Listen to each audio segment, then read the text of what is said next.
ఏమీ చదువుకోనటువంటి వ్యక్తి చెయ్యగలిగినటువంటి గొప్ప నేరం ఏమిటి అంటే ఓ దొంగతనం చేస్తాడు. పల్లెపట్టుల్లో ఏమీ చదువుకోనటువంటి వాడు ఒకవేళ సమాజంలో ప్రవర్తించవలసినటువంటి గతి తప్పితే అతను చెయ్యగలిగినటువంటి పెద్ద నేరం ఏమిటి అంటే జేబు దొంగతనం చేస్తాడు, ఇంట్లో దొంగతనం చేస్తాడు.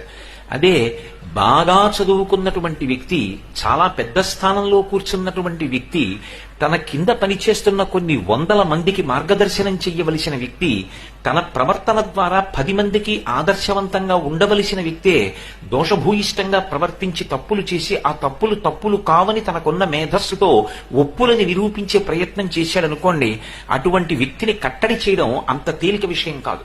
అతని దగ్గర పనిచేస్తున్న కొన్ని వందల మంది వేలెత్తి చూపించి నువ్వు ఇలా ప్రవర్తించకూడదని చెప్పడానికి సాహసించరు.